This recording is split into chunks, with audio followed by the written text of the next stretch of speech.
Good evening, Christine. How you doing? Can you hear me? I'm good. Yes, I can hear you. Can you hear me? Good, good. Yes, I can hear you. Great. So how you doing this evening? I'm well. I'm well. Thank you for asking. Thank you for having me. No, you're very welcome. I'm actually, I know we talked a little bit before you came on, and you said you were a little nervous, and so am I. And I think Yeah. that's just part of, you know, this whole thing. But anyway, I'm glad to Mhm. have you on the show tonight. I've been hearing a lot about you. I know before you came on, you were wondering why you, right? Why me? Who am I? I'm Yeah. just a regular Yonkers Yeah. resident and mom, but it's because it is you, Christine Peters, and and my whole journey now through this, political and stuff, and then the nonprofit stuff, and doing a lot of stuff in the community and meeting different people. Your name is one of the names that comes up, and I got to say good things, nothing bad. No one say anything I bad hope about so. you. I hope so. No, so I said I must have Christine on because education is something that's very important here in the city of Yonkers, right?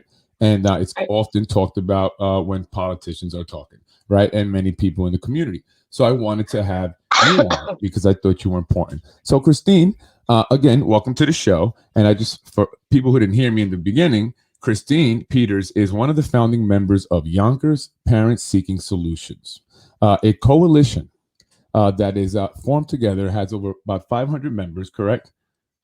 I think so. Currently. Yeah. On Yeah, Facebook. Yeah. Yeah. on 500 over 500 members on Facebook, and their goal is to bring a change to the educational system here in Yonkers.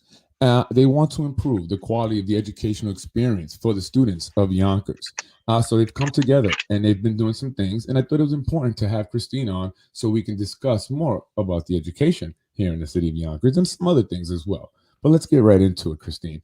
Before I get right into the whole thick of things, I like to kind of just have folks give themselves I'll give a little background to the viewers who may not be familiar with you, and even those who may know you but may not know, maybe where you were born or where your family originated from. So I'll give you, a few minutes here. Just kind of tell us a little bit about yourself.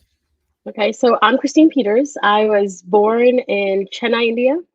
I came here when I was about 8 years old. After actually my dad was assassinated in a terrorist attack. He was one of the people in the crowd, and at the time they were trying to actually assassinate the prime minister. So father was there, and he happened to be in the crowd. It was a political rally, and he just happened to be an unfortunate victim as well. So when we came here, things were sort of like a little bit challenging. My mom was a single mom. She had two kids, and she had to navigate this brand new system, this brand new country, all of these different sort of like variations of like race and culture when we were sort of the majority in this other country, right? Because we were Indian, we were Right. from India, and then coming to this country, it was just sort of like this very different sort of understanding, different lifestyle. We were also very middle class there. We came here, we were sort of like dirt poor. And at the time, immigrants really couldn't get any sort of like supportive services. So we really like started from the bottom, right? And we basically cobbled together a life that was, based on our sort of like values of, education is really the door that accesses so much more. Yeah. Um, to be grateful for everything that you have, even if the things that you have are not so great, you're still grateful Right. for the things that you do have. Absolutely. So I came here. I'm a product of the Yonkers Public Schools. I really see myself as somebody who was raised by like the sort of like village that is Yonkers. It's a big city. It's one of the Right. largest cities in New York, but it's also a very small city, right? So I was really influenced by several of my teachers, different community members, and Well, then I well, I'm sorry. I don't want to cut you off, but let me just go back a little bit. So, how yeah. did just tell me a little bit about how it was coming here to the country and going from being the majority, right, to now being the Mhm. minority. How was that experience for you? So I think sort of like racially we're the majority, but to some extent, so I'm Anglo-Indian. And in that sense, we were sort of the minority. And in India, there's a lot of sort of prejudice towards people that are Anglo-Indian because we're sort of seen as like, the products of like colonialism and all these different sorts of things. So there was a lot of different ways in which they discriminate against Anglo-Indians. My mom was Hindu, my dad was Anglo-Indian, but the children that are born from that are just Anglo-Indian. My father had a lot of difficulty working and stuff, so I understood some things. Coming here though, we were a brand new wave of immigrants, right? So people knew nothing about Indian people. Right. I think to this day, people are sort of like, they exoticize us in a lot of ways, and people will be like, oh, like Indian people eat burgers, like, or people will be Wait, like, what do oh, they think that Indian people well, it's eat? because like you're Hindu. They're like, oh, I thought you only eat curry. Or like people will be like, oh my gosh, Wow. like you're not Hindu, and I'm like, no, like I'm named after Christ, right? So I'm Christian. Christian. So well, I'm Catholic, but or at least I was raised Catholic. But it's sort of interesting the different sort of ideas that are made normative in our culture around Indian people. So Right. and especially when you're sort of like a newer wave of immigrants and there's not that much information, people just base it on the information that they've already sort of Right. had about Right. your group, and then they sort of stereotype you as well, right? Right. Well, I'm So sorry. Again, I didn't know. I asked my wife because you've met my wife, and yeah, you guys have talked and stuff. I wasn't sure, and even she was, at first wasn't sure, of your ethnicity. And we don't like to assume, especially, my wife. A lot of times, she's often mistaken for being Hispanic, particularly right, Dominican. So we were, right, unsure in that sense. And I like to know because I think it's right. important, and I like to No, people fully. think I'm Dominican all the time, Yeah, like I'm sure you get that. all I the didn't know if time, it was especially Hispanic or if you were, a Black American. I wasn't sure. right. But it's very interesting, and that you were, not born here, but you came here, and you speak so well. Actually, you speak very well. I wouldn't even guess that you did, weren't born here in America. But again, you said you were the product of Yonkers Public Schools. So tell me, what schools did you attend at Yonkers? So when we came here very late. We came here in July, August, like right in that borderline of like the end of July, early August. We actually had to move our dates of immigration just because we were supposed to come the end of May, but my dad passed away May 21st, so we had to move it, push it down. And we came here. When we came here, there were no more seats in any of the schools. We didn't know anything about the Pearls program or anything. So when I first came here, I was put into Enrico Fermi, which, for an 8-year-old turning 9, it was the best school ever. I danced for the majority of my day. Um, I loved it. They didn't actually have any math books to teach me, so I was sort of like the teacher's assistant, and I was sort of helping the other kids because in India they taught us, leaps and bounds ahead. So Right. when it came to certain things, I already knew so much of it, and I already learned it by the time I was in 4th grade. So Well, they couldn't really teach me new uh, things back then. yeah. I'm sorry. That's interesting. You say that the educational system back in India was better than what you were experiencing, and not to, we're not trying to be negative, but you said you were ahead, a little bit when Right. you got here to America. What was some of the differences, and why do you think that is? In terms of the equality there. So when I was in school there, I went to a Catholic school, right? So I told you we were middle class. So I went to one of the best Catholic schools in my city because my parents are like they were both pretty neurotic about education and their children getting the best education. So our school was a little bit different in that we also had Saturday school, so we learned a lot of things in our Saturday school that was sort of like home and career ish kind of things. Like we learned to sew, we learned all these things. But during the week, it was very sort of regimented in that you did, your science every day, math every day. Everything was every day, right? I was also elementary school. And you had to practice. So homework was a big thing. You had to go home, you had to do homework. And also parents were sort of expected to be involved in sort of like sending off your children's homework, sitting down, doing it with them. It's a lot slower, the lifestyle too. Like my mom would come, on her lunch break, like give me lunch and go back to her office or whatever. My dad would come on the lunch break with his friends. Um, Gym was something that we did every day, and religion was something that we did every day. And it was just sort of like how, we came to expect it. When I came here, like I said, it was a lot of fun. I had dance as my magnet, in Enrico Right. Fermi. We had math, but I already started learning division in India, and they weren't really up to that when I came to school here. And They what were grade doing did you other come into? I'm sorry. What grade fourth did you? grade, Fourth fourth grade. grade, Okay. yeah. And And I so you remember were. my teacher at the time, Miss Mangione. I run into her sometimes, actually. I think she might have just resigned or something. Like not resigned, but like she might have like retired or something recently. But I still remember her. She was a great teacher. Mhm. So yeah, I mean, they were at the time, when they sort of like got to see, what I can do, they wanted to skip me a couple of grades, but my mom was like, well, she's coming from a brand new country, I don't know if that's the best thing. So she just kept me, which I think was a good decision, right? Because emotionally, I wasn't in a Right. place coming to a brand new country. I wasn't in a place to skip a couple of grades. From Enrico Fermi, the teacher sort of recommended to my mom that I take the Pearls test. So I did. Took it in sixth grade, got in, went to, at the time, it was Museum Junior High School, which had Me the, too. yeah, Hey, yeah, we talked about oh this. yes, we did. That's right. That's right. Yeah, yeah, I got in seventh grade. I took the test seventh grade. So you were in seventh grade. You started right. at seventh grade in museum. Yes. So So tell me we a little about started, that. so seventh grade, I went to Museum Junior High School. It was a little bit scary because I didn't go to museum with anybody else, right? There was there was one other kid, Christian, what's his name? Christian Pineda, actually, who came from Enrico Fermi, but I think he was on the museum studies side. So we never really like ran into each other. And even when we did, it was sort of like we weren't friends back then. Right. We're not gonna be friends now, you know? So I started sort of like a brand new group of friends, you know? Yeah. And I remember seventh grade going to the orientation, and actually, my mom became friends with this other mom. So then, you know, like we were expected to be friends. And actually, the person at the time, Sharianne, her and I are still friends, and you know, like we're still very close. So she was one of the first people I met. There's this woman now, but her name is Shalizmar. She was the first friend I made in seventh grade, and I felt so happy that you know I had another friend, right? And what I remember so strongly about like my educational experiences in Yonkers is that it was so diverse. Coming from India, you know, I had my own Sure. sort of Yeah. like biases as well because I was like, who are all of you? I didn't even Right. know there were so many different cultures that existed in the world. So coming to Yonkers just sort of opened up my eyes, opened up my world, and gave me, you know, such a rich experience because so many of the people that I met were just such amazing people and they were so kind and so nice and so different, and they sort of added to the complexity that's me now, you know? Well, it sounds like Um, you had a pretty, good experience coming to, to the States here into New York. And from what it sounds like, because oftentimes you don't always hear that experience with those who are coming into the country, don't speak the language.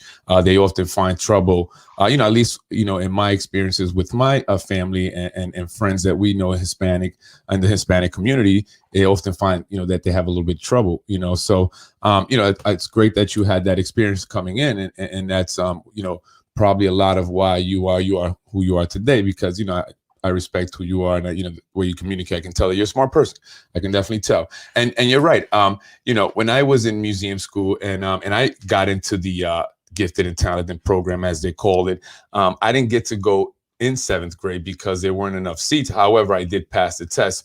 But the following year in eighth grade, they moved me up, right? And it was like a division, right? It right, was like two different sides. It's almost like, I don't know if you ever right, seen right, that movie, right. Class Act, with Kid and No, Play. Anyway, no. there's one side of the building, the one Right, side it's is very all hood. segregated. Yeah, and Right, there's right, right. and then they go in and then see this whole beautiful hallway and all the resources and stuff that they had. And and my experience is kind of similar to yours in that when I left Yonkers actually and went to school in the Midwest, the quality of the education there was really, really impressive, and that's why I asked, what were some Mhm. of the differences to where you had come from. But yeah, and so, I don't know. I often wonder if the people felt a little segregated, right? They felt like, because my friend teased me a I little felt bit. that way. My friends No, teased me. I felt that way. I mean, just even in the way that we related to each other and the names that we called each other, right? Like it was like the smart side or the dumb side, right? Like Right. it was just such a Yeah. terrible, terrible way that Yeah. children were sort of like relating to each other. And you know, I mean, I made a very sort of like conscious effort to say the museum study side, right? But when you're sort of talking to each other You about confused me. but you know, but it was extremely sort of like segregated, Yeah. right? And it's sort of like a microcosm of Yonkers in some Yeah. ways, right? At least Yonkers back in the day, because I mean, you were like, oh wow, like you had a really good experience transitioning and I guess sort of assimilating, and actually I didn't.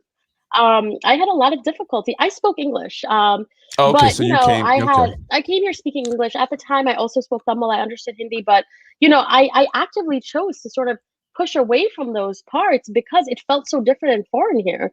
And now I don't speak the language. I can understand it. I don't speak the language because I so desperately, as like a little kid, just wanted to sort of be accepted, you know, because the place where I was coming from, I was accepted. I was just Right. like any other kid.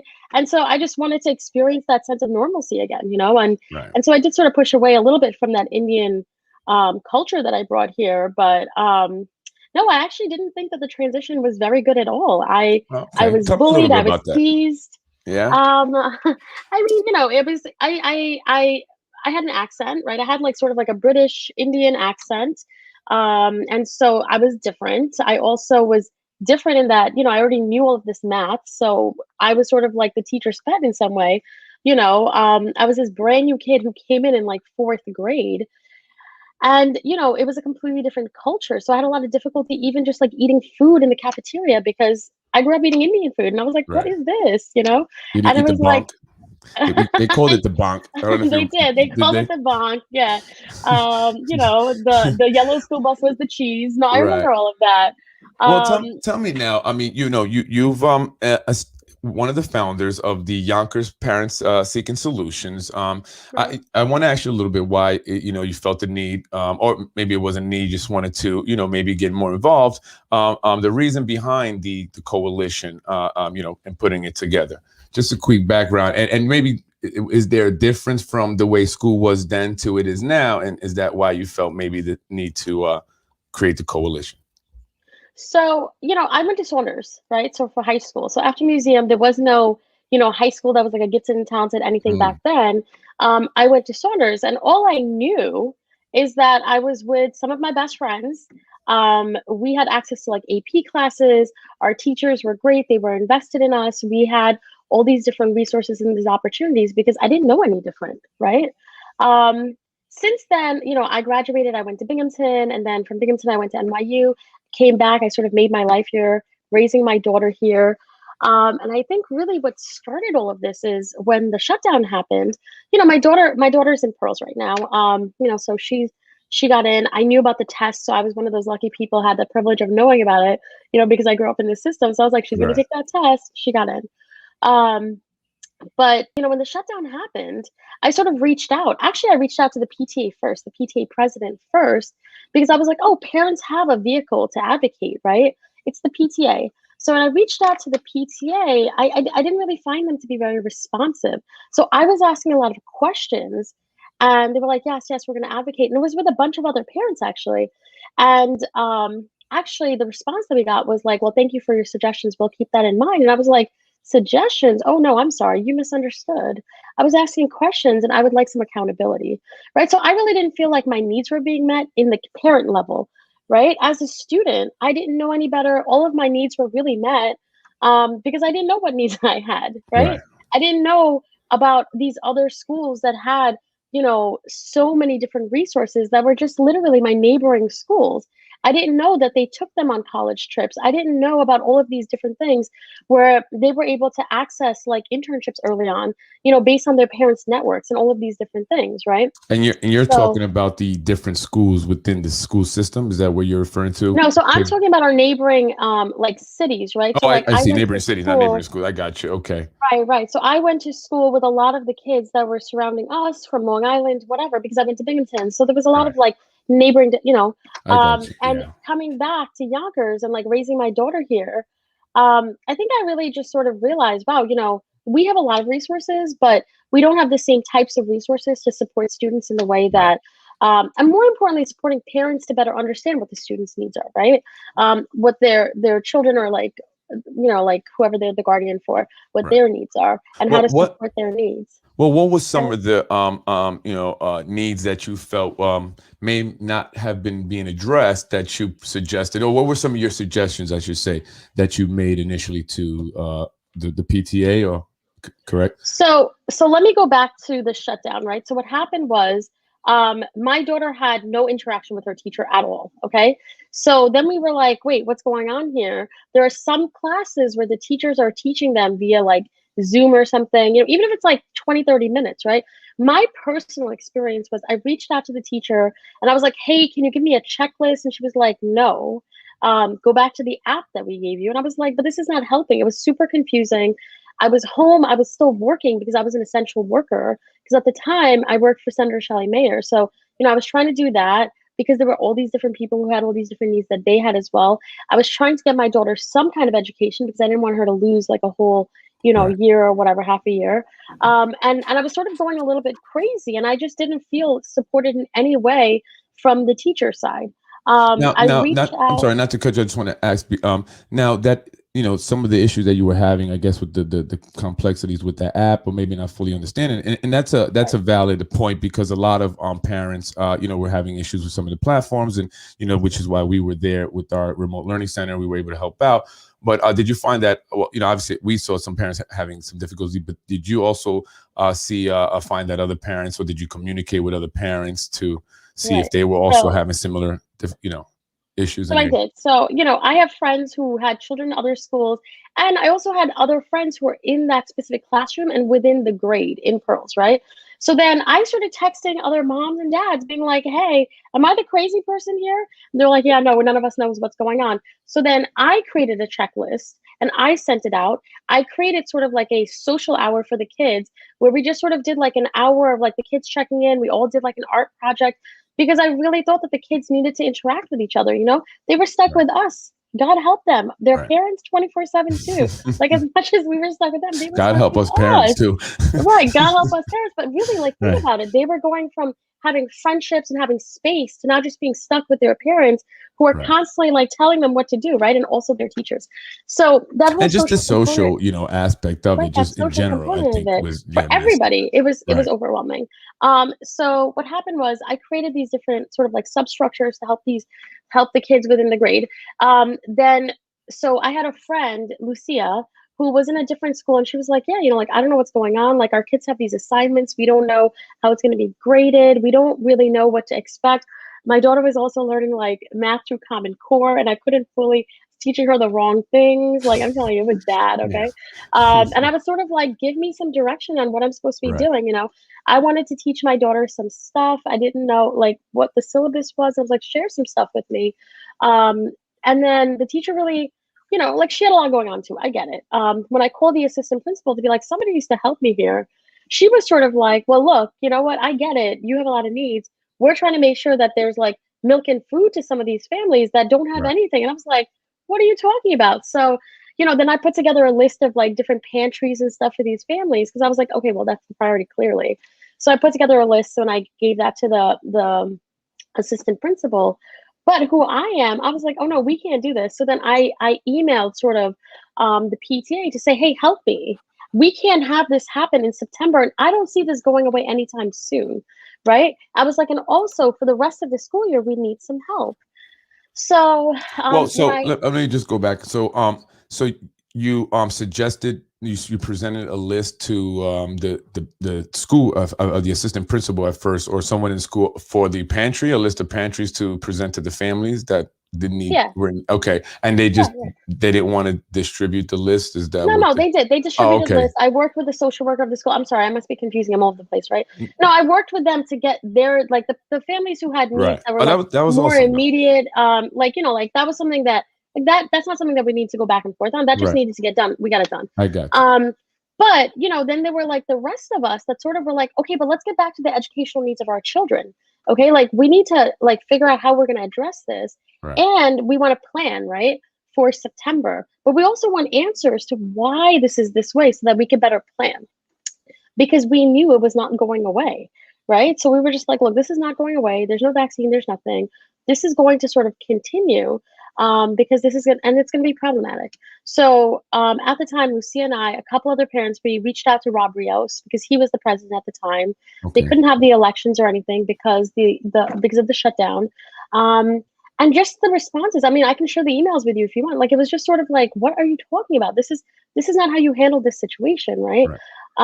And it was sort of like, okay, well, there's already all of these other sort of like subcommittees in place to address this. We'll take your suggestions there. And we're like, oh no, I'm sorry, we weren't giving you suggestions. We had actual real concerns and questions that we want answered. Can you advocate for us to get answers? And we were shut down again. So Well, then tell me actually, some of the questions, you know, specifically. What were some of the questions you were um, looking to get answered? I don't actually remember because it was like over a year ago, I'm thinking I could just like look it up on my phone and tell you because, Yeah, I mean, and I'm just because I want to know, I get it. I think that during the pandemic it was rough, and I think that it was something new. And not saying you don't have any valid points because that's something also that I've heard from other people, and not necessarily the PTA, but just in general with the school, I guess, in giving suggestions and the suggestions not being received well by school administrators or whoever, teachers. Why do you think that is? I mean, I from what I get from some people who are in the district and who work for the school system, they're always open to suggestions, but why do you think maybe that suggestions are not always welcomed, I guess, for lack of a better word? You mean from the school district or the PTA? No, well, from parents, because I've heard this before, right? I've heard, other people say that they've made suggestions or they wanted to make suggestions, to the school district, either to a teacher or to the administrators, but it wasn't often received well or received at all, really. And it was just didn't go anywhere. Why do you think that is? If that is an issue, why do you think that is? Well, I mean, I can tell you, the school district told us literally in an email, the only vehicle that we will work with when it comes to parents is the PTA because they're elected. But if you think about it, and then we said, well, that doesn't make any sense, right? Because A, not every parent is part of the PTA. So you're not really getting a full parent body. And B, you're responsive to parents, period, because you are educating our children. It shouldn't just be that you're working with the PTA. You should be working with other parents, even if we choose not to be a part of the PTA, right? You can't tell us if you want accountability and responsiveness from us, you have to be a part of this one entity. And yes, so we've brought up how like you have to pay dues to that entity. They said, listen, if you can't afford it, you don't have to necessarily pay it. But what if I don't want to, right? Like, what if I just don't want to pay those dues or just don't want to be a part of that body? I still have a child that you're educating.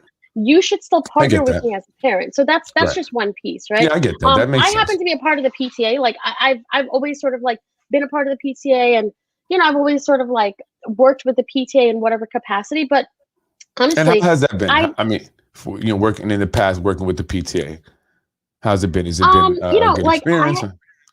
I didn't really have a lot of like needs, right? But with the PTA, like I went to one of the meetings. I'll tell you honestly, I don't know if it's a good experience or not, but just sort of who I am, I sort of look at society, I think, a little bit differently than most, right? So one of my first PTA meetings, was with the principal of Pearls, where he's like, look, we have this great opportunity here, like Pearls, the poverty rate in our school is 40%. We really benefit from the rest of Yonkers because the rest of Yonkers, it's like 70 to 80%. And I was sort of like, wait, are we having this conversation where we're saying that the parents that have more resources are the ones that get their children into this school that then also has into the Pearls program? Right. Well, is it? I mean, I don't want to assume that it's based on income. Is it because I imagine they take tests to get in, right? So I got you. So maybe something. What I'm saying is right. So something that was said in the first meeting was the poverty rate in this school, which is the gifted and talented school, is significantly less, almost half as much as like 50% lower than the rest of the district. And that's what I said, right? I'm a very different person. So then I'm like, wait, well, what does that mean? Are you saying that parents who have more financial sort of like resources are the ones that are getting their kids into these schools? And how, right? Is that something that affects us? And honestly, it does affect it, right? Like, I mean, just realistically, it does affect it because you can then spend more time with your children, teaching them, sitting down, going over like their letters, their numbers, whatever. Because time is a resource that you then get from having more financial stability. And that's definitely something that I would agree with. I mean, not in even a sense that it's anything that's being done wrong, but just because of the the financial status of the parents, as they would say in Wall Street. people are, more sophisticated investors, as what they would say to, investors who had more money, who had a lot of money, Right. because meaning that they have a more understanding of certain things, like, the way that the Pearls program works and how when the test days come up and stuff like that, versus maybe some of the parents who, so I just wanted to clear that. I wasn't sure if you were, I didn't want to imply to anyone that we're suggesting that it's something being done negative there, because I don't want to make any accusations, anyway from here. No. I mean, but that's a good point, though, is, and in the social aspect of it, that's a great point. I mean, to make. Right. And so it was just one of the first things that I sort of heard, and I was like, oh, like, what are we doing to sort of equalize this then, so that all children have the access to this Gifted and Talented program, right? Or all children have access to, resources, and opportunities that can help them improve on their educational, level. Right. And so they can maybe get into a Gifted and Talented program at some point, right?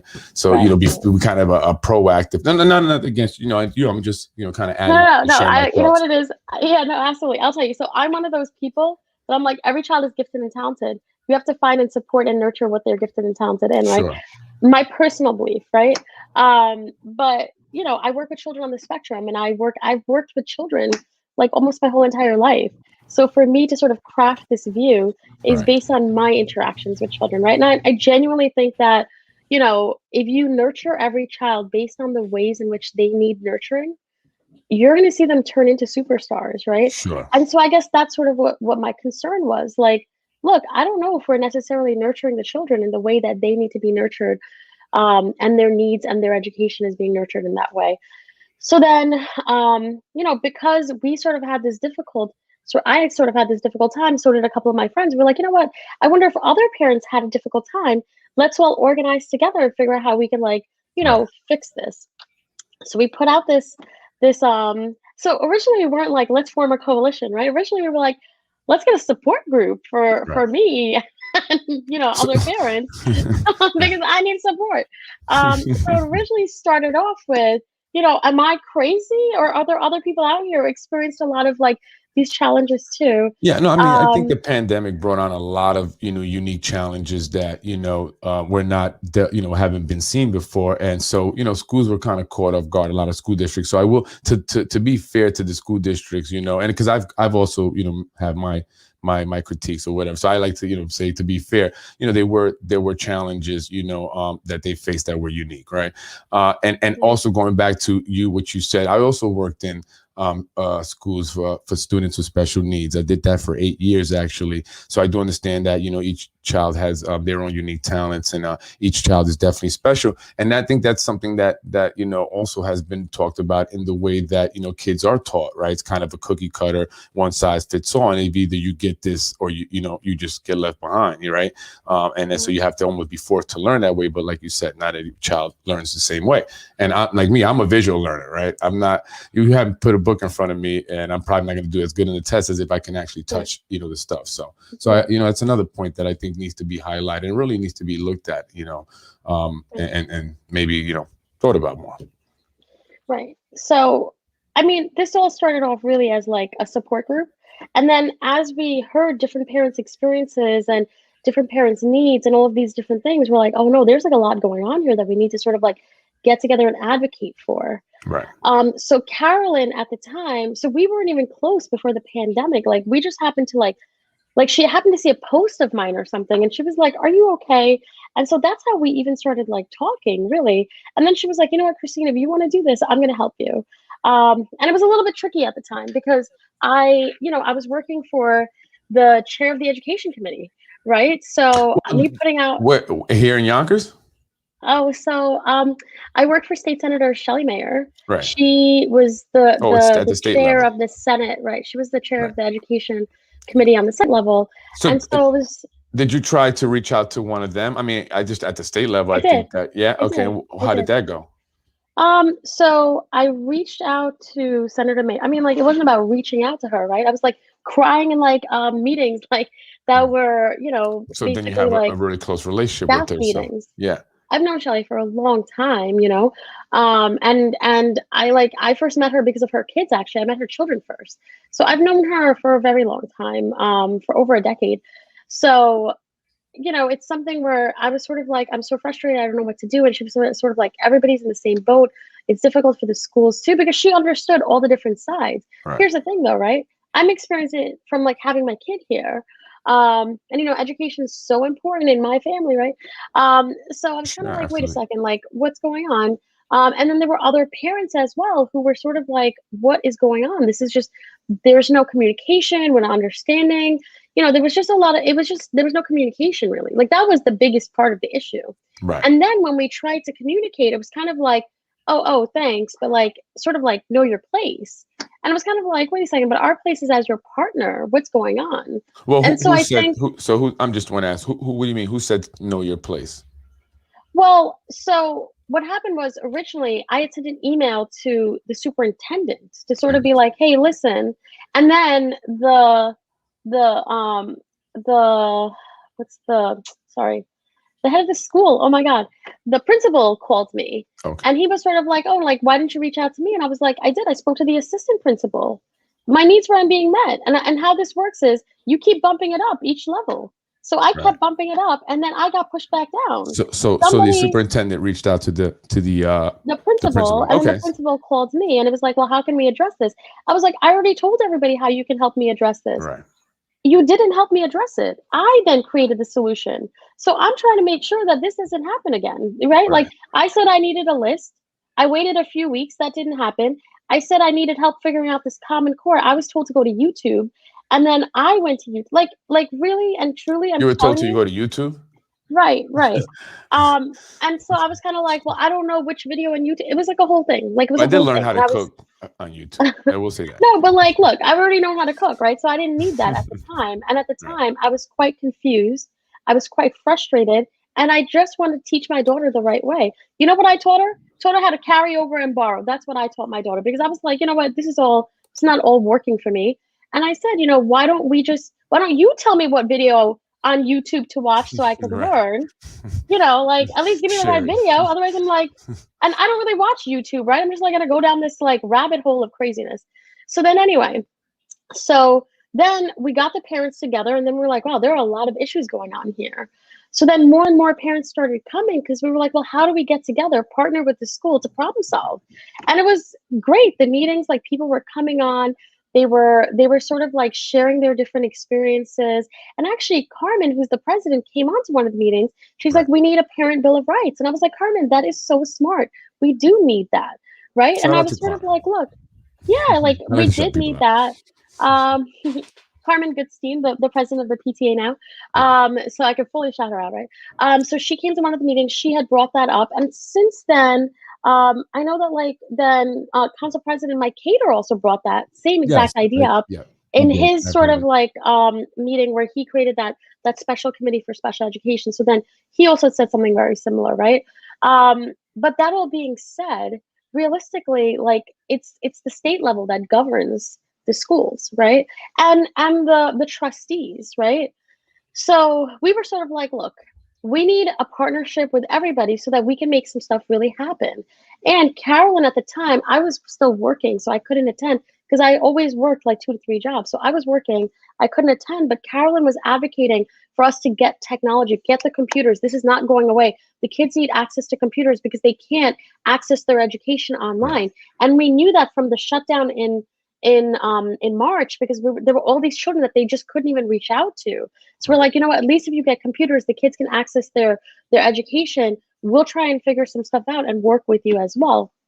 Then, as we kept on saying, put in the computers, come September, the computers weren't here, right? Because there was a nationwide shortage everywhere. Yeah. What happened was, Carolyn tends to get different people reaching out to her.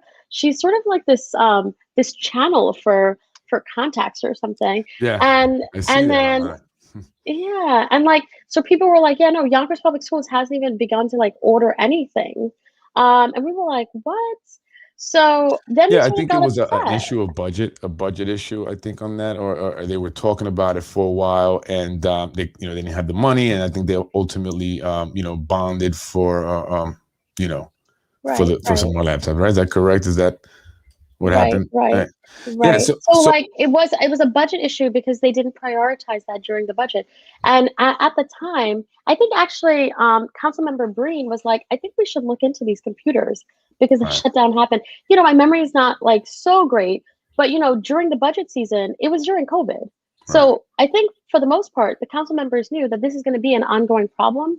So Carolyn did say multiple times, listen, this is going to be an ongoing problem. The kids couldn't access their education because that had already started where like random people were trying to get computers so kids can access their education So, from March through June. I just want to go back. So is it at that time, did you guys actually form the coalition? Like when did you become, like Yonkers Parents Seeking Solutions? Because I heard you say you came up with the solutions, right? So I heard that word. So when did you actually, kind of officially have the coalition together? Probably in July. July. Because we met like towards the end of June the first time and we're like, you know what, we're going to have to do a little bit more. So we're like, let's get all the parents together, figure out what all the different issues are, create categories, and then have the school district like meet us and sort of like address it. At the time, the school district, I think, was a little bit confused why somebody who was working for Senator Shelley Mayer was having a meeting. And I had to clarify that, like, first, I'm a parent, right? I'm an employee second. Right. I'm a parent first. But you said, you were saying something about the, the education, the legislation up at the state level and having the close relationship with Shelley Mayer. Did you reach out to her maybe for some help and support? I know that's what I would, but hey, whoever it is, listen, can you help me with this problem? Because you seem to have a really close relationship. Did you try those channels? I mean, did you go? I'm just curious because that's what I would. No, of course, absolutely. So check this out. So she is literally the state, like she's in charge of all of the schools, right? Like literally every single school she's responsive to and responsible for, sort of. Right? She does more of the budget stuff and gets them what they need. But multiple schools were reaching out to her. She was aware of what was going on here. So I did reach out to her and I was like, how, what's going on? And she was like, look, Christine, there's a shortage everywhere. This is not just a Yonkers issue. The big 5 schools, and one of the best things that could have happened for me working there is, I have a more solid understanding of like our school system, right? I'm not saying I have a full thorough understanding, but I have a more solid understanding, if that makes any sense. Sure.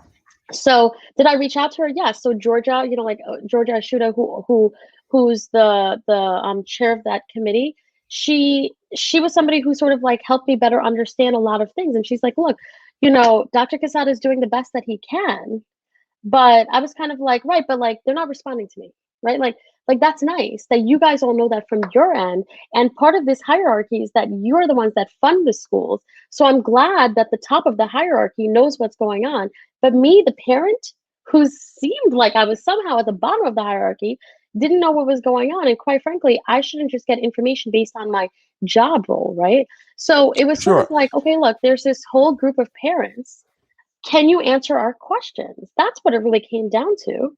So, but I mean, going back to, with this, when you had state level Shelley Mayer, so they said that Dr. Quesada was, he was handling it already. That's what that was pretty much what was said. And so was he? I mean, I'm just asking, I don't know if he was or not. Was he? How was he? Oh, so I did not. The school in general, school district in general, I'm sorry.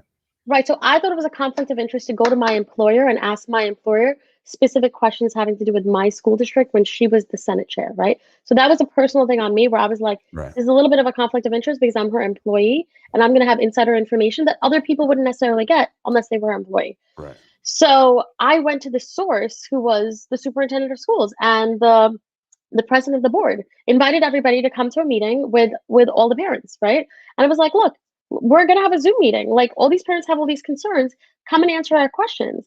At the time, though, I guess even though it was an open sort of a thing, the school district, like the trustees and the superintendent called Shelley, my boss, and was like, "Are you having this meeting?" And she's like, "No, Christine is."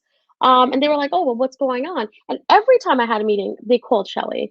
So I was sort of like, why? My phone number is on there. My email is on there. There's multiple ways to contact me. Every time you had a meeting with your group, with the coalition?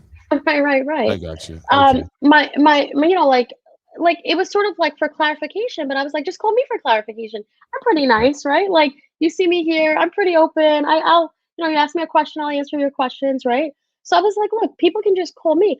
All I'm saying is let's get some answers to these questions that multiple parents have And it gives us an opportunity to really have like a robust discussion. And if there are so many obstacles and challenges, let's work together to really remove these obstacles and challenges, right? So that's really what our objective was, to let's come together, the parents, the teachers, the principals, the whomever, the administration, the trustees, the politicians as well, because you all have to fund this, right? Yeah. So let's all come together, part of the coalition, so that we can address some of these issues that we have going on. And some of these issues predated COVID, right? There were IEP issues that we just found out about. There were issues with, Such like as, there were multiple children whose IEPs were not being met. There were, especially during COVID, right? right. Well, yeah, Um, COVID. That was an issue, I but think, even prior across to the country. COVID, Right. right? But even prior to COVID, right? There were multiple children whose IEPs were just not really being met. There were multiple children who were awaiting like their IEP meetings, There were multiple children who were awaiting. I mean, this is what parents were telling us, right? And why Multiple did they children. say, why was there a reason that this was happening? I mean prior to the pandemic, because the pandemic, obviously, right? I mean, not obviously, but we Right, know right. why. But prior to pandemic, pre-pandemic, what was the reason behind that? Well, so like, look, prior to the pandemic, right? My daughter didn't need that. So I don't necessarily know what the answer is prior to the pandemic, why something happened. The pandemic is really what sort of like sparked my sort of like actionable efforts to make a difference, right? Right. Because prior to that, I was just a single mom working 2 jobs, trying to make sure my daughter got to school on time, and I got her picked up on Well, time, how was it your daughter's experience? From a personal perspective, how was your daughter's experience pre-pandemic in the Yonkers Public School System? Um, I mean, I don't really know. Like my daughter sort of is like she didn't really like going to school. I know that her kindergarten teacher sort of questioned why she was there. Like I remember like we met for the first time to have her parent teacher conference and she's like, "Oh, you work for somebody, right?" I was like, "I'm sorry, what are you saying?" She's like, "You work for like a senator or something?" And I was like, "Yeah, I work for Senator Mayer." And she's like, "I was trying to figure out how your daughter got in here." I was like, "Oh, she took the Pearls test and you can go and request that." But like there was always sort She of was these making like. that implication. She tried to make that Right. point. She did. It wasn't about Mhm. trying. Like you did make the Right. implication. And I was like, you should go request her scores. In fact, I will sign whatever consent you want. And really, like, it didn't make sense because I'm the one that was like, are we going to meet so we could talk about my daughter? And then we had multiple sort of meetings around, like what her needs may be. So I don't know exactly what Eden's experience was because she was very young. She was in kindergarten. Like right now, my daughter just passed second grade. She's going to third grade. So we're talking about like kindergarten and half Right. of first grade, right? Right. That's a So you really don't have difficult much to time to gauge, is really what you're saying. fully Right. assess. Well, Right, right, how was that experience? I right, mean, right. for the most I part. mean, so her first grade experience, like I was sort of like, oh, well, I thought she had a 504 plan because my daughter went in with an IEP. And then they were like, oh, she doesn't really need an IEP, but we could put in a 504 plan for her because her kindergarten teacher thought that like she might have ADHD or something. And I was like, all right, let's go get her tested. Let's see what, she does. We'll get her whatever she needs. They were like, I thought they said we could put in a 504 plan for right now. And I was like, And okay, let's do explain to me, that. I'm sorry, explain to Yeah. me what a 504 plan is. Just, there's probably folks that are going to be watching that may not understand. And I think it's important for Right. everyone to know what, Right. you know. So a 504 plan is based on federal law, which is the IDEA, and it's Section 504 of the IDEA, which is the Individuals with Disabilities Education Act. And that 504 section says that if you have a medical disability, you can have like environmental modifications and other sorts of modifications to support your education in that way. So with the possibility that Eden could have ADHD or something, they were like, we could put in like modifications right now, possibly for that. Let's go see if she has, ADHD.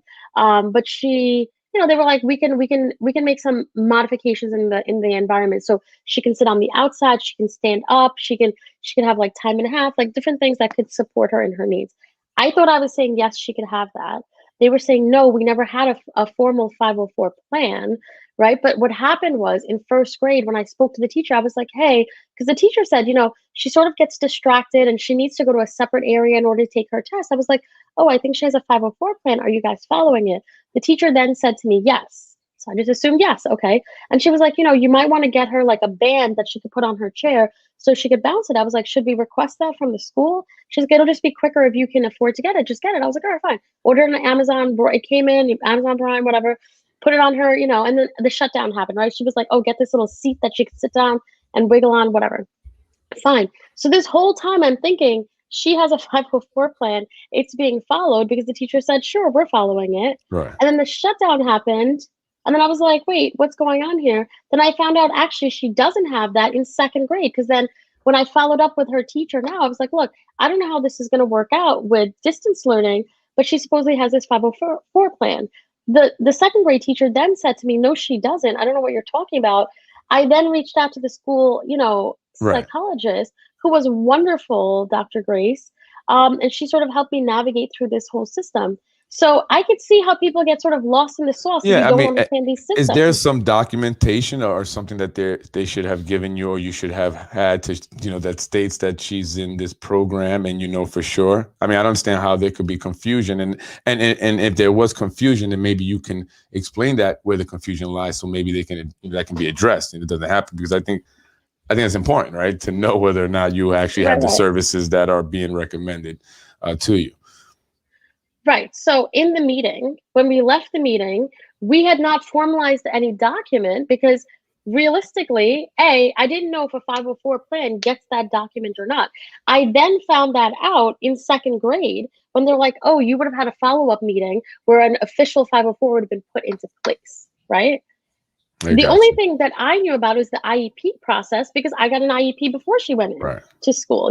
As she was transitioning from CPSE into school, she got an IEP, right? So I knew about that process. So to tell like a parent, oh, well, why didn't you know? Like, you don't know what you don't know, right? So we have to affirmatively, like one of the things that I thought was super sort of crucial that came up in one of the YPSS meetings was we asked a question, does the Yonkers Public School tell parents what their like sort of rights are and what the right process is? And, Dr. Rodriguez was like, we do not have an affirmative obligation to do that from New York State. And we were sort of like, what? So there's nowhere you can go to look this information up anywhere online.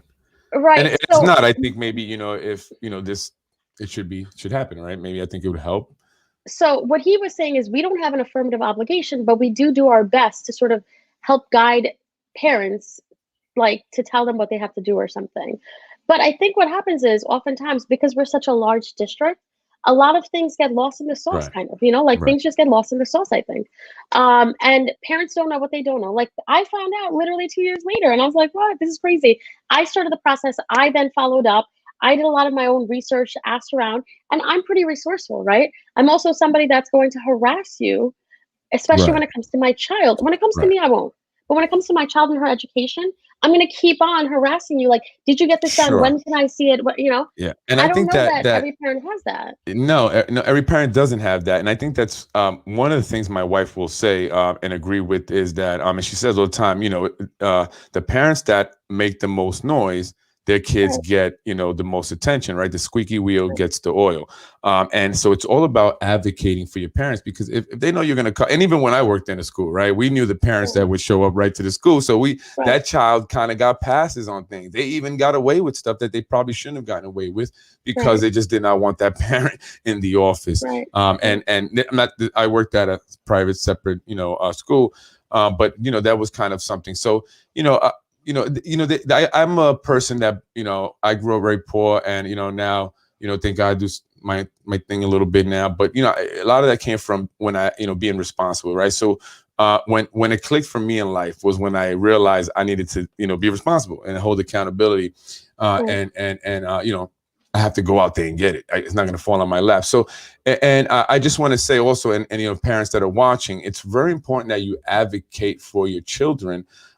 Because they will, and it's not just Yonkers Public School. It's not, I'm not targeting them specifically, but in general, if the parents know that the kid's parents, the teacher knows the kid's parents are not ever going to come in, they're, rarely ever if involved, that kid is going to get, that's one of the kids that's going to fall to the wayside, right? But the kids that have the parents that will come to the school, that will show up at the parent-teacher meetings, every single time and demand action like their kids, their children get, the attention. They ultimately get the services.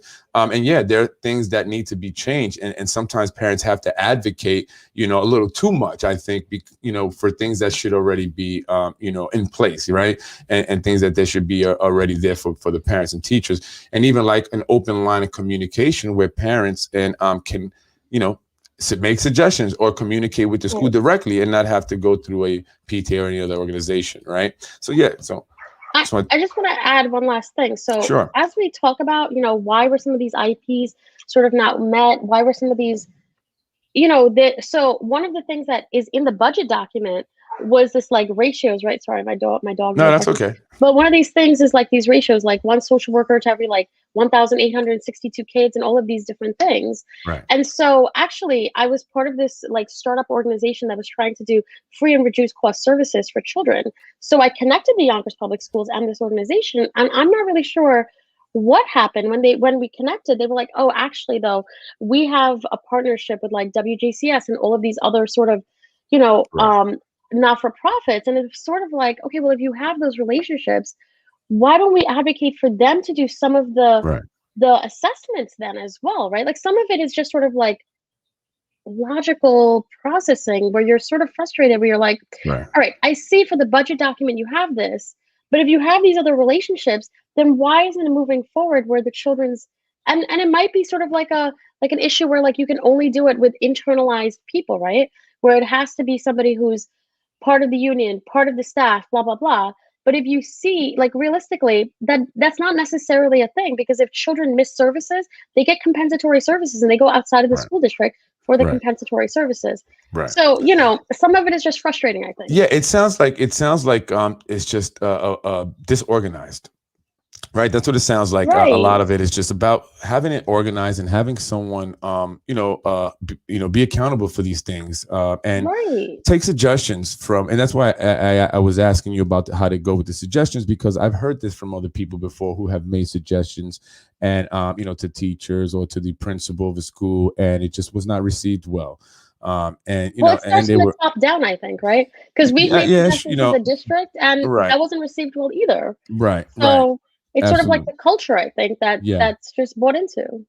Absolutely. I mean, as a person who owns businesses, I definitely will agree with you there. I believe that everything starts from the top down. I take full responsibility for everything, even though maybe the employee didn't show up to work, right? But it's still my responsibility ultimately. So I agree with that. But it sounds like there's just a lot going on, and that it needs to be organized. There needs to be someone that's okay. This is not the way it needs to be. Let me go in there, fix that up, and get it right. But it also needs to be more, I think, open to working with parents, even directly, without having to go through a PTA. But also, I think the PTA, the school district, as well as parents, everyone should work together, including your organization, Yonkers Parents Seeking Solutions. I mean, I think it's a positive thing. I think I don't see why another organization of parents that are are committed to their children's education and are, taking up some action to see some things, improve is never a bad thing. I don't think, Right, like we're not a threat. We're a partner. Right. Absolutely. And I've often thought about this because I saw some of this stuff early on, Yonkers Parents Seeking Solutions and, whatever. And I just, for me, I think everybody kind of has a point. I just think that, we need to find ways to work together. And that's actually something I'm working on. I'm trying to build within people in the community to help me do some of the things that I'm doing within the community. Right. And it's not easy. So many different personalities and different egos at time. But I think that seems to be the big thing. Right. Like Catherine said, disorganized or straight neglected. Now, that you can make an argument, right? We can definitely have a debate about that. And I think some people might even agree with Catherine a whole lot, right? It's just straight neglected. You got to bring Catherine on here next, Freddie. Yeah, actually, I'll talk to her about it. Yeah. But maybe it could be that it's straight neglect, and I don't know. I don't have all the details. I'm not there, so I don't like to throw out, any accusations. I don't want to be sued like Hezi either, right? I don't want that issue. But anyway, I'm definitely a little bit different than that. But no, I think that I like to, approach things with a positive attitude, right? So maybe it is straight neglected. Maybe it's just disorganized. Either way, let's take a look at it and let's address it. Let's just fix it. Forget what the reason is, right? I will tell you, I don't know enough about the issues within the system to to be able to, much like you say, like to be able to identify what the actual issue is. Right. I don't necessarily know whether it's disorganized or not. What I can say is based on my experience Yeah. that there's issues around accountability, right? There's also issues around transparency, and that's something that's a huge issue. Like we've put in Yes, I FOIL agree. requests, and they literally just ignore our FOIL requests or give us like no real response. And it's sort of like to the point where I called an attorney and I was like, can the school district do this? And the attorney was like, let me look into it. I'm the worst person that didn't follow up with the attorney, but Well, it maybe you is should follow something up. that I just I'd like to know that. I Right. should. But Right. so you filed a FOIL request for, and for anyone who For doesn't all know what that is, contracts. freedoms of information. You finish it because I'm learning it myself actually. Um, FOIL is the Freedom of Information Law. There's also, like there's the Freedom of Information Act, but Right. that's what it stands for, like the Freedom of Information Law. That's why it's a FOIL. Right. You put it in with the FOIL officer, who in this case is the communications person, I believe, like Jerry Fierstein. Here in I Yonkers don't know or if I'm Westchester. saying here in Yonkers. Yonkers. So if you're trying to do the city, then it would go through, I think, like they have their own thing, but in Yonkers for the school, it goes through Jerry Fierce. I think I'm saying her name wrong, but Oh goes yes, through Jerry Fierstein, something like that. Fierstein, something like Firestein, that. something like that. Yes, I've heard the Anyway, name you go actually. through her. She's the FOIL officer. Okay. There's a letter that's on their website that you can go put in FOIL on the website. There's a letter and you could FOIL something. I FOILed all contracts that the city got into, like any contract that the city, not the city, I'm sorry, that the school district had. And I didn't get it, mostly because I was like, hey, you know what? There was this thing that I saw on the website. I was actually trying to be a help the whole time. And then, when you keep sort of getting pushed away and not answered, you get You sort look of for tired answers, and you right? get frustrated. Well, it wasn't even about looking for answers. I just got frustrated and trying to work with the school because I was sort of like, well, if you don't see me as a partner, I don't really want to work with you, right? And I didn't go looking for any other answers. And, I'm not one of those people that's like, oh, listen, I know something is here, right? Like, I'm one of those Well, I don't people mean that's like like, that. I I'm going mean to like invest my time in something I mean that you're gonna that's go worth if investing you're my not time getting in. if you're not receiving the help that you're seeking, that you go out and find a way to get that I try. ish. That's what I mean. Right. Yeah. I try. Well, I mean, look, the school system here in Yonkers is often criticized, right? Maybe rightfully so. I'm not going to not validate someone's feelings because I don't know 100%. What I think though is that there is enough people saying that things need to improve for things to really get looked at. So have someone really look into what's going on why these issues are continue to happen and resolve it. Finally get it, because 100%. education is important. I mean, any Right. which way you look at it, the education, our kids are very important. It should never be political. It should never be about money. Sometimes I think, why don't they just do it? What is about money? Just do it, right? I don't know. Maybe But I'm you just can't do it without idealistic. money. That's the problem, right? Well, like the Fed, You need to pay prints for money. things, Freddie. Come on. Why not? The government prints money all the time. What do you mean? They're causing inflation Well, right now. right. But the way in which our I school know. is sort of structured and Being sort of funny, no. funded is very different Right. than No, I know. other schools, I was right? being funny. Definitely. I definitely understand that. But my thing is that we need to be, we need to be just, what am I looking for? Just creative. I'm sorry. I couldn't think of the word. We need to be creative and we need to think outside the box and figure it out. We can't, because it seems like that's always the same thing. Well, we don't have money or this or that, this or that. This or that, right? So, I mean, when is that not going to be what the response is, right? When things are not happening, so right? Right now, there's a lot of money that came into the school system, right? Part of the reason why we're sort of so quiet is because I don't know the specific numbers, but the CARES Act, like there was a lot of money, I believe, that came into the school system federally. And there's a lot of money that came into the school system. Like they're finally going to get money. So it's sort of like, well, let's see. Well, they get money every year. But it's different, right? So like we're one of the so we don't levy our own. 700 million. I'm sorry. Well, so there's like a couple of things, right? And you can all correct me if I'm wrong because I'm certainly not the expert in this. But there's the city part of the funding, and then there's the state part of the funding, right? And because we're one of the big five, those are the two main funding sources. We don't like go and like levy the taxes and raise property taxes for schools and all of that in that way. Like like the kids need this amount of money for football. Like we're going to raise property taxes this amount. We Right. don't do that, right? Because we're like our system of funding is a little bit different, right? Because we like And because part there's of no that football whole team. well, the thing is because we have a very sort of like I'm just gonna say it right, like socioeconomically, our district is just challenged. Like earlier, I said Right. those numbers right, where we were saying 70 to 80%, Yeah, right? So I you're hear not this. gonna go levy the taxes from people who don't have that tax revenue and their property Right. values are not the same as like a Scarsdale. They don't have the money to do that, right? Yeah, So but that, then I'm sorry not to cut you off, and that comes up a lot. My thing is this: you can't, our kids, the kids, some kids should not be forced or have to suffer because there's not a certain amount of tax coming from that particular area, right? And so wait, Freddie, I'm sorry. So we're funded from New York State. Like the way that our school is funded is different, is what I'm saying. right, Right? okay, well, maybe I'm not understanding. Go ahead. I'm sorry. So like New York State and the city, like of Yonkers, right? They're the ones that sort of fund the school as Right, opposed to like I mean, it's just a different way to fund it because we're one of the big five. That's all I'm saying, right? right. Well, all So I'm saying so is we're that, quite dependent on the state and the city to sort of fund the schools in that way. which I think is even better. Right. So people would say that it's better, and then they found out that the state wasn't necessarily funding the schools at the level that they were supposed to fund the schools. Right now, they're funding the schools more.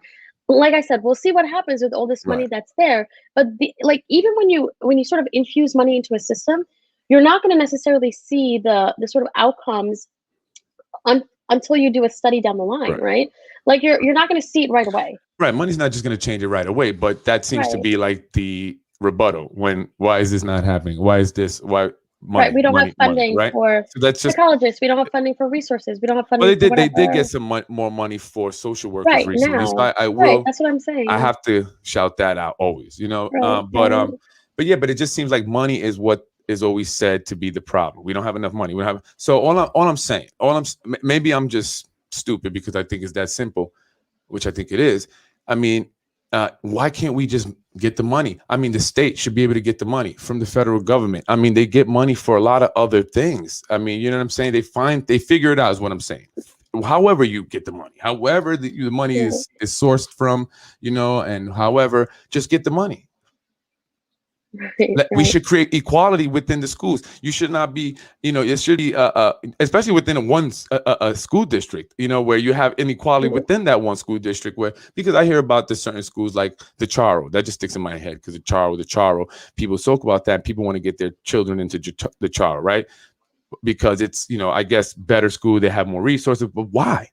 How is that the case? I don't understand that. So you're telling me, my people over here on Riverdale Avenue and South Broadway or whatever school is in that southwest section and doesn't have the same resources as people in the Charo? They're in the same school district. Right. So I think there has to be sort of like an assessment of resources and how you're measuring that, so. right? So to say this school has more resources than this, and like, so I really believe in equity as opposed to like equality more than anything else, right? So I think that people who need something more should get more so that then we can like all be working from a similar place, right? Like, what do you mean by that? Just explain that. What do I people mean who by need more should get more? Right. So for example, right, I'm 5 feet tall. I don't know how tall you are, Freddie. How tall are you? 5'11". I just missed. Okay, you're 5'11". Mark. So I mean, Yes, honestly, you could have told me whatever height. I was guessing you were taller than me, but so you like, should get a let's say taller we're chair both than me. right. If we're both trying to reach to get a can that's at the top, if you could just reach the top, right, and you could grab that can, I'm somebody who might need a step stool, right? So somebody who needs more should be able to get more so that we could reach in and I would sort pick of like you up so you can grab it. That's what I would do if I was next to you. I mean, usually I just, like that's just what I do. Just an example, right? Like usually I'm like, excuse me, can you just grab that for me? But what I do that a lot is, actually right? at the supermarket. Right. I do, and I was just giving an example of sort of like I get where it. somebody needs more, you might want to like assist them in being able to reach for that same thing. They might need more assistance. Yeah, right? I think some people have an issue sometimes with that, and I just wanted you to make that a little clear because some people say, why do just because you got people that say, I'm gonna just be straight up, oh, they don't work, they're lazy, so why do they get, you know what I mean? Why are they getting stuff? Well, you Right, have people that are ignorant like that, right? You've heard that before. People say right, things like that, right? right. But Their let parents me need be to do very this. clear, and let me spell out something else as well. So if you have a child that has autism, they absolutely need more resources than a child who is not Oh, on the sure, spectrum, right? absolutely. So there's another situation of sort of like equity in the sense that But I'm if you thinking, want I'm this sorry, not to cut you. child I to was be talking able to, about class. I think maybe what I was more well, referring you're to talking that. about financial sort of like Yeah, like issues, right? class in But when class, it comes to but when it comes to financial issues, look, even with myself, right? So I'm a single parent household versus like a dual parent household, right? So financially, I probably have less money than a dual parent household just because there's one income right. versus two, right? That being said, it does place a weight on my shoulders. A, I have to pay for more childcare. B, I have to spend less. I have to spend less time with my child, and like my daughter gets less interactive time with the Yeah. parent than I think I agree another. with you, though. I think maybe You I'm not understand what really I'm clear. We saying? agree with you because when I was talking about class, I mean, why can't we get more for those who don't have more, right? So that's what I Right. mean. That's Yeah. So exactly what I'm that's what I'm saying. saying. So, I just don't understand why it can't happen. I don't know. I wish I was in charge. I would just make it happen somehow. And I'm not even saying that because I want to be in charge. I really don't want the pressure. But I'm just saying it. I would figure it out. Like I would be creative. I would, it'd be a mission of mine. It just would be a mission of mine. And this is why sometimes I kind of, say things that what I say on my podcast or even as on my page and posts and about certain politicians or politicians in general, because I just feel like I would be out there. I would be like pounding the pavement, knocking on doors, even beating people up if I have to. Come here, you're gonna sign that bill. Get more money, right? And I'm being funny, but I'm just saying I would do whatever it took to get that to make it, just even, I guess, level the Right. playing field, right? That's all I'm saying. Right. And I just don't understand why it's just we're still here. We're still having, people you like your children, your kids are having, they're not getting their needs met all the way when they should be, right? I just don't understand why Right. that's still happening in 2021. I just don't get it. That's all. Well, and the answer is because there's funding issues, right? Like, Right. and There you you're like, go. why are there funding issues? Because realistically, um, a lot of the richer districts can raise their property taxes, and the people pay directly out of their pocket for their children to be Right. able to have a football team in each school, So why to doesn't have this uniforms and whatever in each school. right? No, We so as a district, we're talking about poverty. We yeah. as a district have a higher level of poverty, so we can't go into our wallets and pay more money for every single school to have that school pride Right. like they did when I was younger, right? Like so I still like I still sort of challenge people. I'm like, Saunders had the best football team. I remember going, they're like, Saunders was trash. And as much as you sort of like have that little bit of banter and you're like, oh, Gordon, whatever, I'm Right. from Saunders, that school pride and a little bit of that camaraderie that you had from being from Yeah. Saunders. We still see people from Saunders and we're like, hey, how you doing? How are you? Like I remember you. You were the same year, whatever. I mean, But sports that is sort of important. I school think spirit is important. I yeah, wasn't and I even wasn't in just any sports. sports. I No, wasn't well, in I any mean, sports or any I went sport. to a school. I went to a school that had an amazing sports program. I mean, it was amazing. It was, just whatever. It was amazing, and it did so much. I mean, it gave a lot of opportunities for kids to get college educations for free. Even though they didn't go to Right. football, NFL, but they got it free. So and I just think that we're missing out on so much. And I get it. There's a need for money. You can't raise someone else's taxes or whatever. All I'm saying is that we should be creative, right? All right, we don't raise I taxes, but we agree. find it some way, but we I make it agree. happen. Make it happen. Right. That's I all I'm told you. saying. I found that Yeah. sort of like that not-for-profit that was trying to start up to provide resources for children. I was like, hey, listen, they're trying to do this for free. They want to work with districts that are socioeconomically challenged. We are that district. Let's come back. Let's Right. come together. What happened with that? I don't know. Like you can lead a horse, Too like many hands in I'm the trying pot. to be I'm trying to be creative as well. And listen, hey, if you're saying let's be creative, I don't you mean and I, you. I don't we mean can, you. what I'm saying Yeah. is, right, like you need a partnership with the people who are at Sure. the top of the hierarchy when it Absolutely. That's comes what to I'm the trying school to do. district. Yeah. So the top of that hierarchy is the board of trustees and the superintendent. There's nobody higher than that. Maybe the mayor, because he's the one that appoints all the board of trustees. Like that's the top of the hierarchy. Okay. So maybe we got So to talk to these realistically, guys we need and buy-in gals. from everybody, right? I And agree. quite frankly, if we're gonna be honest, right? You want to talk about politics? So here's something a little bit provocative that I'm going to say, right? Say it. So I think that probably that Lakeisha Collins Bellamy is going to win city council president, right? That's just my prediction. I'm sort of No, like predicting that it's a that good probably will prediction. I happen mean, after what based happened in the on the primaries, number of anything people could that happen. are registered Dems in Yonkers, right? So that means that there will be an opening in the Board of Trustees, the Yonkers Board of Trustees for the Board of Education, right? And I think that there needs to be somebody who's a parent in there who's actually going to advocate. And maybe Freddie, you should be that No, I person, can't be. You know why? or you know No, what, I'll tell you who why. else would be a really good person is, and a friend of mine, Janai Wallace, actually said this. Hmm. She was like, you know what, Carlos, Burgos. yes, Oh Burgos, yeah, I agree with that. he Yeah, would be a great option yeah, as well. There are so many great options in that's the a dope city idea. that should and could have this opportunity to have their voice heard, who Yeah. can really speak to like critical race theory, who could speak to like equity, who could speak to like so many different Can things you do me a that we could favor? bring up, Can and you we can. can you can you can you just really quick tell me about the critical race theory thing really quick? I'm so busy Okay, at work that I right. don't even get time to do much. And I'm sorry for everyone that What do you has mean not. to tell you Just about it? kind What does of that break mean? and not just me, but those watching. What Well, explain critical race theory? so it's sort of like a compilation of ideas from various leaders in this movement towards like understanding race and sort of like dismantling, racism, right? In our current world. So it's not to take away from anybody else. It's not to sort of like take away from people who are not, I'm sorry, let me just like end this call.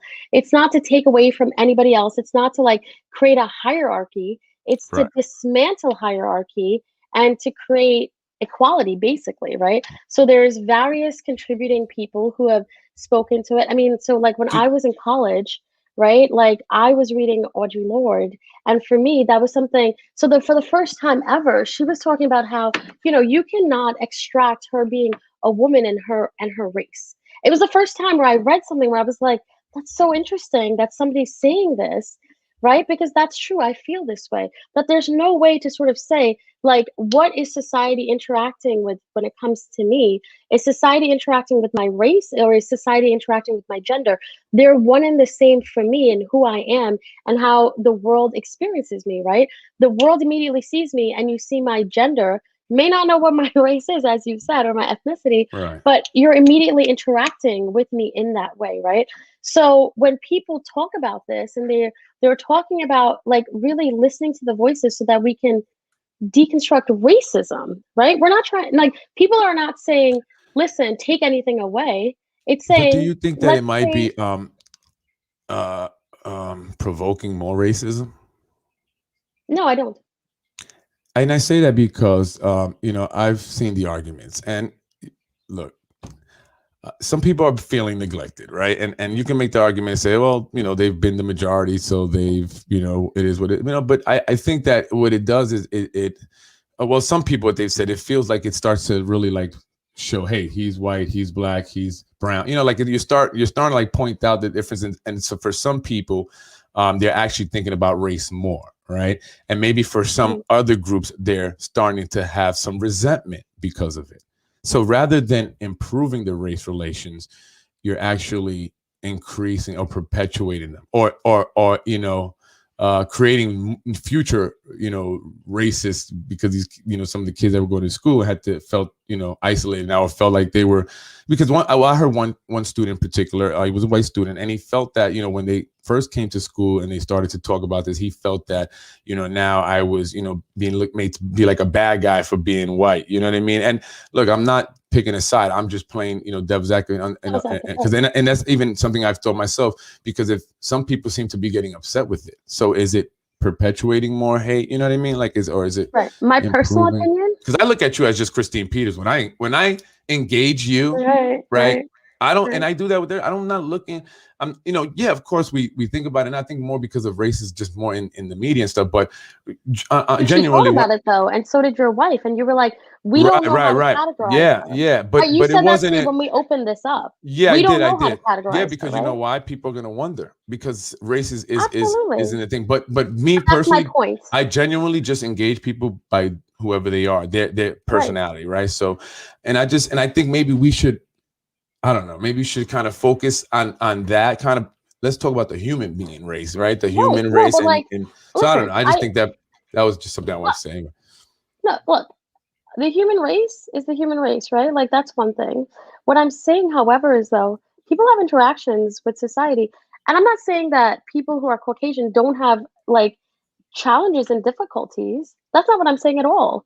That child feeling like a bad guy is not something that that child should feel. He's a Right. child, first of all. That's what I Okay, mean, and so that's just how what it I'm was saying. So maybe we have to be sensitive to everybody, right, everybody, right. So especially children. I just want to like sort of finish, right? But it's not. So I'm like sorry. Go ahead. that no, so like how that child experienced that conversation might not have been validating of his feelings. So, we need to have a conversation where everybody sort of feels validated and understood. So maybe there needs to be so like when as a social worker, right, you do a lot of psychoeducation, right? So maybe there needed to be some like sort of foundational education and understanding of what the conversation was supposed to be about so that it wasn't like, hey, like the white kids in the room are not the issue. It's understanding systemic how Right.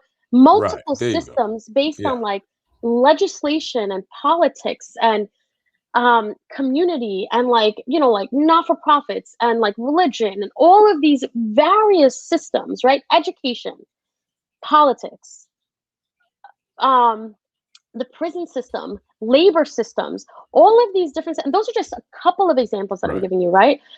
Legislative systems, judicial systems. There are so many different systems have all been influenced with this foundation of like race and racism because that's what our country was founded on, right? So we're going to go forward and we're going to say, listen, we're going to be responsive not only to the needs of the hierarchy, we're going to be responsive to the needs of everybody. Well, that's exactly what critical race theory is, right? It's Right. saying, look, we need to look at the needs of everybody. We need to look at like how we as individuals, how our laws are responsive to everybody, and how can we be responsible in meeting everybody's needs. So that's the actual.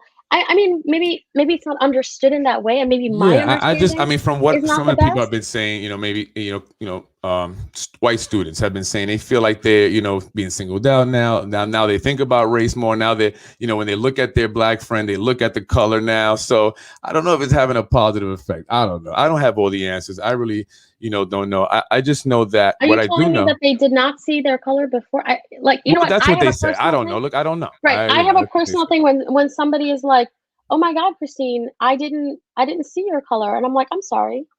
Are you blind? Because I don't understand how you could not. You certainly didn't see me Maybe as not somebody who visually, was not meaning white." like not yeah, obviously, they see your color, but meaning like it's not a thought in their mind when they engage you, right? They Right. don't Right. They're not engage, like I'm right? engaging with Christine, the Indian woman, right? But Right. what I'm I'm saying just is, engaging Christine. right, right. But what I'm saying is, you cannot separate the fact that the way in which I experience this world is as a woman of color, right? So, as a woman and as a woman of color, that's something that I've always sort of experienced, right? So, I can tell you example after example after example after example of where race has been something that has been a barrier to me when people Right. don't even know what my race is, Right. right? And so their Well, because you're assumptions just of dark. what my race is, You're right? gonna you're I gonna be have with us regardless. but what I'm saying is, that's what I'm saying though, right? It's because I am not white. Right. So at the end of the day, and I've literally had people say to me, well, you're not white. And I'm like, no, I understand that.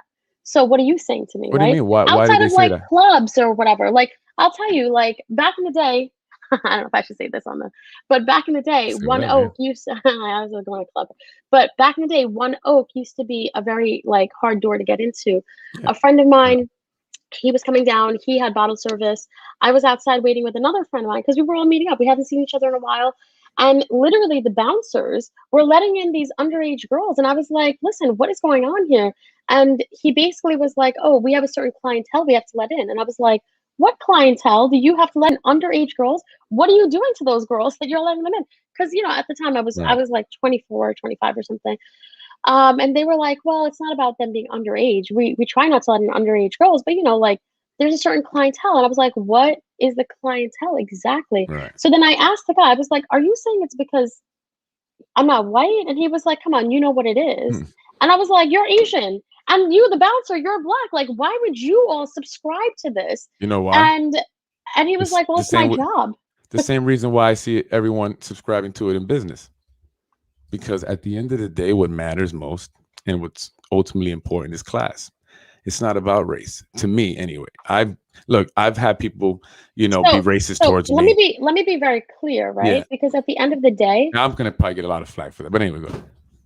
but at the end of the day, though, the people that I was with, it wasn't necessarily a class matter because they were people that It were is buying though. bottle service and they were doing all of the things that people, like I'm telling you, they had the table so I was standing there with them. The guy finally came who reserved the bottle service. He's like, "What's going on here?" And they were like, "Oh, we sorry." And he was like, "Oh, we're not doing this anymore." And we left. We went to the Gansevoort instead because we never had any issues with them before. But I'm telling you, it was literally me that stopped this. Right. And it had to do with race, even though there was a bottle service Right. reservation. So even with that class, we're at the same class as these other people that have the bottle service. Right. There was a stop because they were like, we can't let too many brown people in here. We have to let more white people in to balance it out. Yeah. That And was then just my one and at that experience. point, you say, you know what? I'm not going to that business and keep it Right, you moving. can't have my business. I Should have said, called the cops and and I had them start my own raided. club, and I'm inviting everybody in, even the whites. Come on, you Right, come too. I don't right, care. I right, say that because I've experienced racism. I have. I've right, experienced racism. My wife has, right, since she was young. Since I was young, they would, right, I've experienced white men talking down to my grandparents and stuff. However, there's ignorant people in every race, and I'm going to tell you why. Uh, absolutely. and my wife was in the store the other day, right? We have the bodega. We call it our bodega. It's not a bodega, Hmm. whatever. But it's not a bodega technically, but we call it our bodega. And the owners are Indian.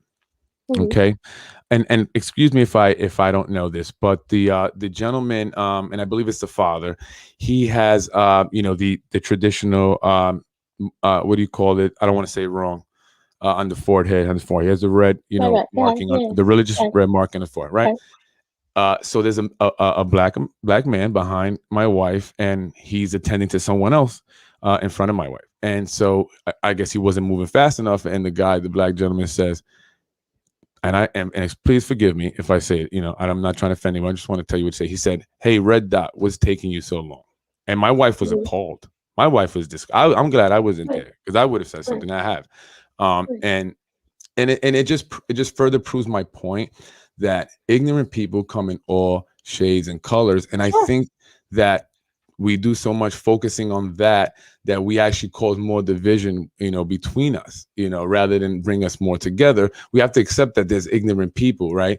And then we change the I system. mean, isn't that in a Jay-Z song? Like, oh, dot or feather in the what song is There that? you go. Red dot In of, she said right, she was from right, something. Yeah, exactly. There you go. right, And if you look at black comedians, right, not they'll make jokes in front of white people all day long, and mhm, everybody just laughs at it, right? right, So, we can't. And this goes with the women, right? It's with double standard in women, right, and men, right? That as a woman, you felt that as well. So, we have to really, instead of focusing on the differences, we need to start focusing on the similarities, and I think that's how we bring right, each other together. right, And I've had so many debates with people, and I'm all about unity. I'm all about love. We're right, gonna enter the age of love, so I'm all about love and unity. And I think that we need to just stop focusing on it, because again, there's ignorant people in all races, and I don't think racism, even though I've experienced it a lot, and so has my wife, has mhm, ever prevented me from achieving my dreams. And I live a great life, and right. I'm so blessed. But really quick before I let you go, Christine, I wanted to just leave on, wanted you to kind of tell us, is there anything you going to be doing, the coalition, Yonkers Parents Seeking Solution, going to be doing in the future? Or are there any, specific, issues maybe that you guys are addressing currently? What are you guys currently doing with the coalition? I mean, so since we're a coalition, really it's like about what parents bring to us, right? So if there's issues that parents, want us to sort of like advocate for, we could try our best, Right. School district has to be open to it. But certainly parents are more than welcome to reach out to us. Like Carolyn and I are usually pretty responsive, if you reach out to us and try, if there's something that you need help with, if we can sort of like help navigate the system, or if you're just sort of like, hey, Christine, Carolyn, like, can we just get a cup of coffee? We're trying to better understand this school system and we want to just better Right. navigate it, or we have like this specific issue. Can you help us? Just as individuals, we sort of are like, okay, sure. Like, why don't we have a phone call? Why don't we grab a cup of coffee or something? So right now, nobody's really reached out to us. I The think height of that's the great, though. pandemic, people reached out to us, you know? I think that's great that you have that open door policy for parents, Yeah, because I think it's important that someone is there to address the needs. And I look, I'm not saying that there aren't anyone there, but just for you to offer that additional support to parents out there in the yeah, community. I hope that parents who watch this or have watched this or are watching this hear that, and if there are any great. issues or concerns, you can reach out to Christine Peters and Carolyn from Yonkers Parents Seeking Solutions. And I think that's dope. That's a dope idea. And look, Christine, first time we've actually talked and actually, looking at each other, he's always been over the phone. Is a pleasure. You know what I mean? I try Yeah. to always be good with everybody, and have a good relationship with everybody. So, I know you said, I hope everything was good. What people were saying. I said, no, honestly, people said good things. I didn't really hear anything negative. Yeah, And I try not to get into the negative, but I do speak my mind, and I think you can right. appreciate that, No, yeah. so I think you can't move forward unless there's a collaboration of different ideas and, absolutely. like, you're like, "Hey, this is how I think we can move forward." And I'm like, "Oh, I think we have to move forward in this way," right? And it can Absolutely. only work if we all come together and collaborate, right? That's what a democracy is. So I definitely I agree. highly buy into that idea. I do. I definitely agree. We need to come together, and I like to see you guys work together. Yonkers Parents Seeking Solution, the Yonkers Parents Teachers Association, because I think you guys can really be a force together to And really do a lot YSEPTA. of things. And Yeah, YSEPTA. and YSEPTA also, Yeah. special needs students. I think you guys can be an amazing force. We have collaborated on some And you things, guys like, should where continue we to do it. can, we do. Yeah. Yeah, you guys should Um, continue to do it, and we I haven't think really needed collaboration on anything recently because parents haven't really come to us. Like right. that's really what it is. Like we're not in any way against No, collaborating no, I'm not with saying other that. I just parent think that bodies. what I've learned, and especially in the recent years, is that bringing people together to help. You just do so much more. I Yeah, always want to do everything myself, but I've learned that yeah. it definitely it is great, and people bring amazing Prevents ideas. burnout. Yeah, Right. exactly, absolutely, which Prevents I'm burnout. heading towards. So excuse me, everyone who have not responded to. I apologize. It's really not Right. intentional. I'm not trying to be an asshole, so I'm sorry. But yeah, I Can you think say you that? got. Yeah, Okay. of course. This is my show. I say whatever I want. But I like to see more unity, and I like to work with you even in the future, and anyone, anyone that's looking to better the community in some way. I'm actually doing the lunch program in the square. I don't know if you've seen that, but I put together lunches and lunch I live bags. like down the street. Yeah, I I was live out at your there. place, I so was up I don't there know. I haven't yesterday, seen you. and I was, I went out there. I had my office manager put together some sandwiches, from cold cuts and stuff that I bought that Mhm. early that morning, and I went out to hand them out, with a box and waters and stuff, and and people appreciate it, and I felt good doing it, and they appreciated. I saw the smiles in their face, so I want to continue doing that, and it all stemmed from early this week or last week, maybe I saw a gentleman digging in the garbage for food, right, and it just broke my You should heart. Like talk I to my just daughter, Freddie. She's trying to get these blessing boxes down here. Do you know what that is? It's a no, but mini pantry that she wants to put here where the community would sort of like restock it so what's her that name? who is my daughter? Your daughter, yeah. Eden Peters. She has the same last name as No, me. I mean, like, Her name is Eden. how old is she? I'm sorry.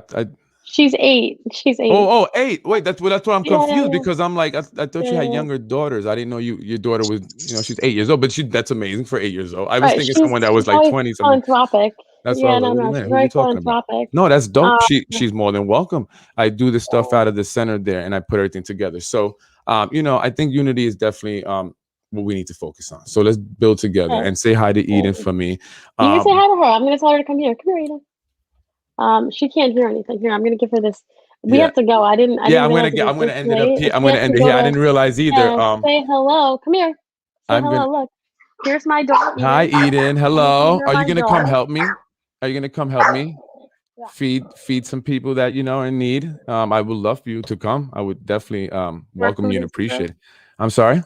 No, I said who are food insecure. That's all. Oh, I would definitely. So, yeah, I'll definitely love it. If you want to reach out to me, we can definitely do that. Actually, people have been reaching out to me. A lot of people are looking to help and donate and be a part of it. So it's going to grow. I even had people as far as Rockland County reaching out that are actually doing programs there in Rockland County, and they want to help bring similar programs here. So definitely. So I definitely look for all the help I can get. So it was great seeing you, Eden. Christine, it was a Thank you pleasure. for the opportunity. Thank you for No, having thank you for me. coming on. I appreciate it. It was a pleasure, and I look forward to speaking with you some more in the Yeah. future. You know how to reach me. So if there's anything, please feel free to reach me. But I will be doing that. I'm going to try to do it every week. But we definitely going to be doing it on Wednesdays. But I want to do it every day. So if you know people that are interested, your daughter, I know she's interested. If you know more people, that'd be great. You know, because I only have so much dollars in my pocket. So, Christine, it was a pleasure. You have a great Great, you too. weekend. All right, All take right. care. Have a good All right, night. good Take night. care. All Bye right, bye. bye. Folks, thank you for joining us. That one actually went long. We got kind of to talking there. And I'm a talker, and it happens. But I do want to leave you with this. I want to let everyone know that I will be collecting from the community any donations. Anything is appreciated in terms of food, cold cuts, cheese, you know, ham, turkey, bread, hygiene products. Very important, hygiene products.